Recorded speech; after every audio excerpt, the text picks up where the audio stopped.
नमस्कार मंडळी, सुप्रभात. चला तर मग शेताकडे जाऊया. तर आम्ही चाललो आहे आमच्या शेतामध्ये. आता सकाळचे वाजलेले आहे 10 आणि इथं बच्चा पार्टी पण रेडी आहे. हा आहे रुद्र आणि ही आपली श्रेया मॅडम, तुम्हाला तर माहीतच आहे.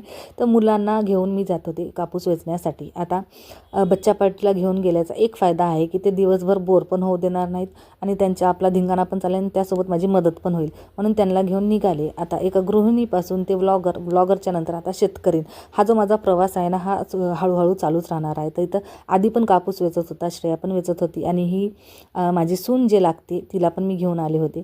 त्यानंतर कापूस वगैरे वेचला आणि दुपारी मग आम्ही जेवण करायला बसलो होतो. इथं बघू शकता छान असे बोरं होते, घरून आणलेला डबा, भाकर, भाजी, त्यासोबत हिरवागार टाळ आणि सगळ्यांनी मिळून छान जेवण केलं आणि मामा पण जेवत होते आणि मुलं पण आपला मस्त एन्जॉय करत होते. शेतामध्ये आल्यानंतर एवढंच छान जेवण जातं ना आणि एका भाकरीच्या जागी माणूस 2 भाकरी तर आदरच खातो. आणि हे बघा श्रेयाचे आपलेच नाटकं चालू होते आणि इकडं सगळ्यांचे मी व्हिडिओज घेत होते आणि ही जी आमची सारिका आहे ही लाजत होती मला घेऊ नका म्हणून.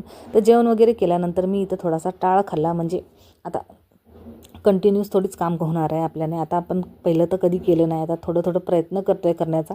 तर माझा प्रयत्न असाच चालू होता, थोडा वेळ बसायचा, थोडा वेळ कापूस वेचायचा, मुलांसोबत गप्पा मारायच्या आणि इथं लेकरांचा आपला धिंगाणा नेहमीच चालू असतो. आता श्रेया तिच्या मैत्रिणींना घेऊन आली होती.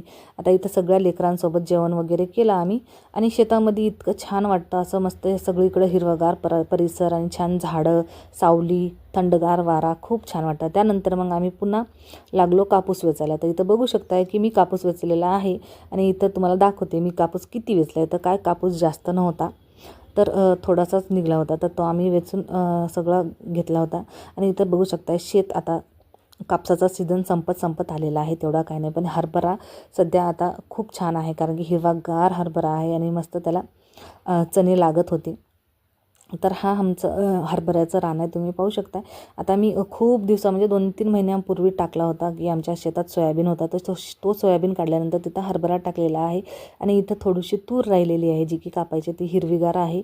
आणि इथंच आम्ही म्हणलं चला आता लास्टचीच आहे तूर, आता यामध्ये थोड्याशा शेंगा घ्याव्या आणि घरी जावं. तर संध्याकाळचे 5 वाजले आहेत, आता सूर्यनारायण पण मावळायची वेळ झालेली आहे. चला म्हणलं आपण पण घरी निघावं. तर चला हा व्लॉग इथंच एंड करते आणि भेटते नेक्स्ट व्लॉगमध्ये. Bye bye.